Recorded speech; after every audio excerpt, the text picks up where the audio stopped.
Hello दोस्तों, नमस्ते। चारू को हॉस्टल वार्डन ने खबर भिजवाई कि गेस्ट हॉल में आकर अपनी माँ से मिल ले। माँ से? उसने हॉस्टल बॉय को कहा, मैं आती हूँ। पर उसके कदम कमरे से बाहर ही नहीं निकल रहे थे। बड़ी मुश्किल से हिम्मत जुटाकर कमरे से निकली और गेस्ट हॉल में आई। देखा उसकी माँ संगीता शराना आई हैं। उसे देखते ही माँ खड़ी हो गई। उसे अपने सीने से लगाना चाहा, पर चारू ने आज भी फिर इशारे से रोक दिया। संगीता देखती रह जाती हैं। चारू कहती है, बोलो क्या काम है?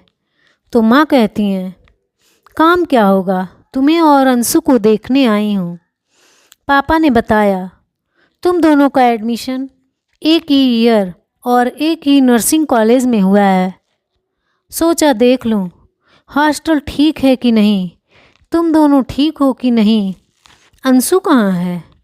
अंशु बाजार गई है प्रोजेक्ट के लिए ज़रूरी सामान लेने, और चुप हो गई। संगीता भी बीच में आई दूरी को समझती हैं, इसलिए ज़्यादा कुछ नहीं बोल रही। तभी चारू बोलती है, अब हमसे मिलकर क्या करोगी माँ? घर जाओ, कहीं तुम्हारे पति और बेटे को मालूम होगा तो उन्हें बुरा लगेगा। उन्हें बोल कर आई हूँ। माँ, मैं साफ साफ कहती हूँ, तुमसे मिलने का मन नहीं होता है। हम बेटियों को छोड़कर तुमने कितनी आसानी से शादी कर ली। ये भी नहीं सोचा कि पिता के मरने के बाद 8 साल की मैं और 7 साल की अंशु के सिर से माँ का आंचल भी छिन जाएगा। हम बच्चियों का क्या होगा? आज भी मुझे वो दिन याद है माँ, जिस दिन तुम्हारी दूसरी शादी होने वाली थी। मामी हमें अपने मायके ले गई थीं। हम दोनों बहनें बहुत जिद कर रहे थे माँ के पास जाने की, लेकिन 2 या 3 दिन बाद जब हम आए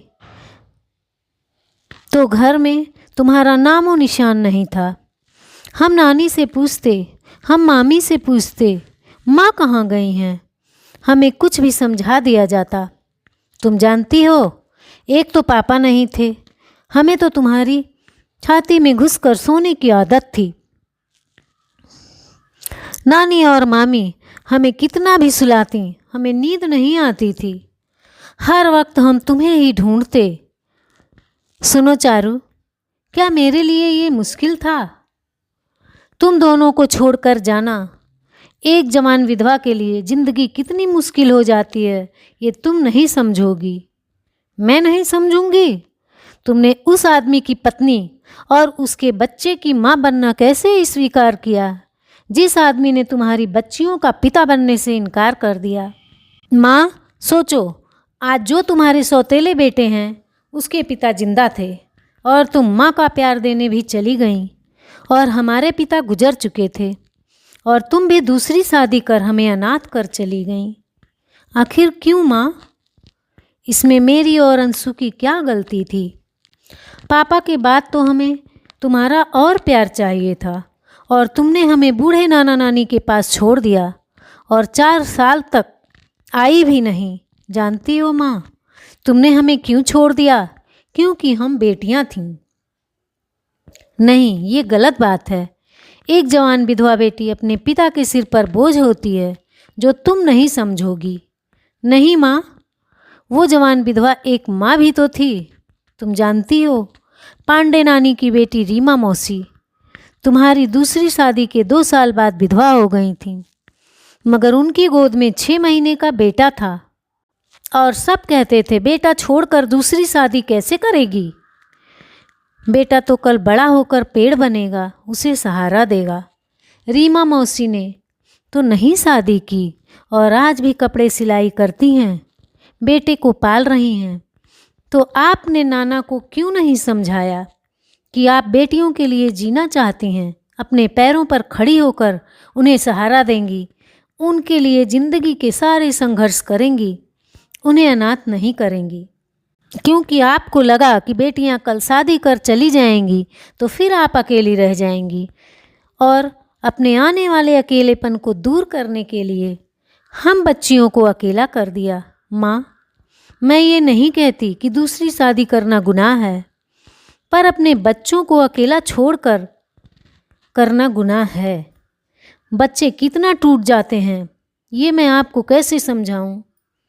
जिंदगी इतने झंझटों से गुजरने के बाद मासूमियत ही ख़त्म हो जाती है। माँ, माना नानी के सहारे हम जीना सीख गए हैं, उन्होंने हमें संभाला है। मैं चाहती हूँ तुम अपनी ज़िंदगी में खुश रहो, हमसे मिलने मत आओ और हमारे जख्मों को भी मत कुरेदो बार बार मिलने आकर। संगीता देखती रह गई। अपनी नई जिंदगी में कितना भी कर ले, सौतेली माँ ही कहलाती है। अपनी बच्चियों से भी हाथ धो बैठी है, उनके लिए भी एक बुरी माँ है।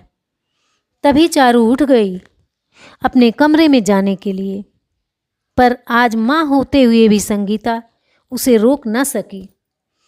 चारू की आंखों में आंसुओं की बांध लगी है, लेकिन वो तेज कदमों से कमरे की ओर जाने लगी ताकि ये बांध किसी भी तरह माँ के सामने ना टूटे। चाहे कितनी भी गलत हो, माँ का प्यार तो माँ का होता है, दर्द तो उसे भी होता है। धन्यवाद।